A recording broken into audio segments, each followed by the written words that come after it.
আসসালামু আলাইকুম গাইস, আজকে যে গল্পটা নিয়ে যাচ্ছি এটা হলো আমাদের হযরত মুহাম্মদ সাল্লাল্লাহু আলাইহি ওয়াসাল্লামকে নিয়ে। তিনি একটা বাঘের সাথে কিভাবে কথা বলছিল সেই কথাগুলো আজকে শুনবেন আপনারাও। তো আমরা এখন গল্পের দিকে এগিয়ে যাব আর হুজুরের কাছ থেকে তাহলে গল্পটা পুরোটা শুনে নেই। আমি তো নিজে। একদিন হযরত আলী রাদিয়াল্লাহু আনহু মসজিদে খুতবা দিচ্ছিলেন। সবাই মনোযোগ দিয়ে চুপচাপ তার কথা শুনছিল। হঠাৎ কিছু মানুষ আতঙ্কিত হয়ে দৌড়ে এসে মসজিদের ভেতরে প্রবেশ করল। তখন আলী রাদিয়াল্লাহু আনহু তাদেরকে জিজ্ঞাসা করলেন, কি হয়েছে তোমাদের? উত্তরে তারা বলল, হুজুর, একটি সিংহ এই দিকে আসছে, অনেক বড় সিংহ, আমরা খুব ভয় পাচ্ছি। তখন আলী রাদিয়াল্লাহু আনহু বললেন, ভয় পাবার কিছু নেই, সে কাউকে কোনো ক্ষতি করবে না। এই কথার মধ্যেই সেই বিশাল সিংহটি সবার সামনে এসে দাঁড়ালো। বরং সে সোজা হযরত আলী রাদিয়াল্লাহু আনহুর কাছে এসে তার পায়ে মাথা রেখে দিল। এর কিছু পরেই সেই সিংহের পেছনে পেছনে ছোট্ট একটি সিংহ শাবকও এসে হাজির হলো। তখন সবাই বুঝে গেল যে বড় সিংহটি আসলে একটি সিংহী। অতঃপর সেই সিংহীটি বলল, হুজুর, এইটি আমার সন্তান, এর বাবা এখন আর পৃথিবীতে নেই। আমি চাই আমার সন্তান নিরাপদে বেরিয়ে উঠুক, তাই আমি একে আপনার তত্ত্বাবধানে দিতে এসেছি। তখন আলী রাদিয়াল্লাহু আনহু বললেন, তুমি যাও, তার ব্যাপারে কোনো চিন্তা করো না। আমি কথা দিচ্ছি এই সন্তান কখনো নিজেকে অসহায় ভাববে না। তখন সিংহীটি জিজ্ঞাসা করল, হুজুর, কে তাকে লালন পালন করবে?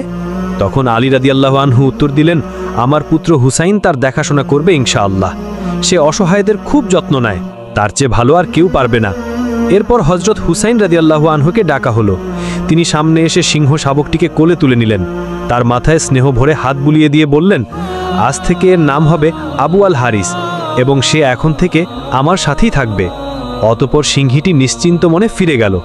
আর সেই সিংহ শাবক হযরত হুসাইন রাদিয়াল্লাহু আনহুর সঙ্গেই বড় হতে থাকলো, যেন সে নিজের ঘর পেয়ে গেছে। এভাবে দীর্ঘ সময় কেটে গেল। হযরত হুসাইন রাদিয়াল্লাহু আনহুর কোলে যে সিংহ শাবকটি বড় হচ্ছিল সে এখন যুবক হয়ে উঠেছে। হযরত হুসাইন রাদিয়াল্লাহু আনহু যেখানে যেখানে যেতেন সেই সিংহটিও তার সাথেই থাকত। এখন সে তো আর শুধু একটি পশু ছিল না, বরং সে ছিল হুসাইন রাদিয়াল্লাহু আনহুর সঙ্গী, বন্ধু এবং বিশ্বস্ত একজন সাথী।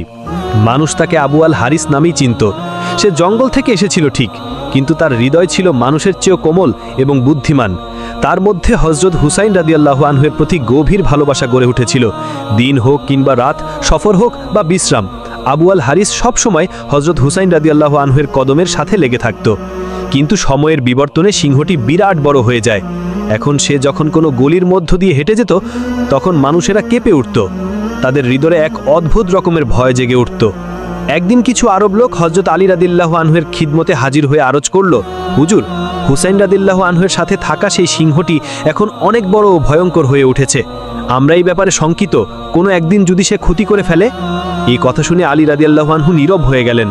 তার হৃদয়ে তখন আবু আল হারিসের সেই নিষ্পাপ শৈশব ও বিশ্বস্ততার স্মৃতি জেগে উঠেছিল। কিন্তু তিনি মানুষের স্বভাব এবং তাদের ভয়ও ভালো করেই বুঝতেন। অতঃপর তিনি ঘরে ফিরে এলেন। তখন হুসাইন রাদিয়াল্লাহু আনহু এক কোণায় চুপচাপ বসেছিলেন।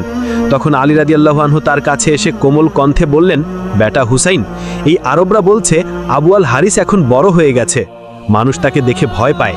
বেটা, আমার পরামর্শ হলো তুমি এখন তাকে মুক্ত করে দাও। এই কথা শুনে ইমাম হুসাইন মাথা নিচু করে ফেললেন। তার চোখে অশ্রু চলে এলো। কিছু সময় চুপচাপ বসে থাকলেন। তারপর আলী রাদিয়াল্লাহু আনহুর দিকে তাকালেন এবং হালকা একটা হাসি দিয়ে কোমল কণ্ঠে বললেন, জি বাবাজান, যেমনটা আপনার আদেশ।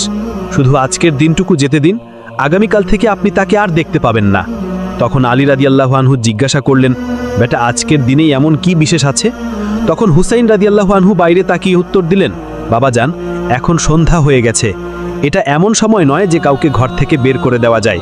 এটা তো ছায়া দেওয়ার সময়, রোদে থেকে বাঁচানোর সময়, রোদে ফেলে দেওয়ার সময় নয়। তখন আলী রাদিয়াল্লাহু আনহু নিজের সন্তানকে বুকে জড়িয়ে ধরলেন। তিনি আর কোনো উত্তর দিলেন না। অতঃপর রাত কেটে গেল। হযরত হুসাইন রাদিয়াল্লাহু আনহু জেগে উঠলেন এবং তাহাজ্জুদের নামাজ আদায় করলেন। অতঃপর প্রতিদিনের মতো আবু আল হারিসের জন্য খাবার নিয়ে বাইরে এলেন।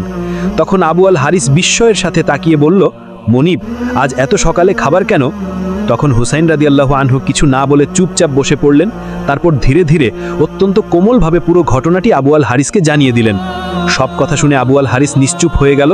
তার চোখে এমন এক নীরবতা ফুটে উঠল যা সোজা হৃদয়ে গিয়ে আঘাত করেছে। কিছু সময় পর সে মাথা নিচু করে বলল, ঠিক আছে মনিব, আমি চলে যাব, তবে আমার একটি শর্ত আছে।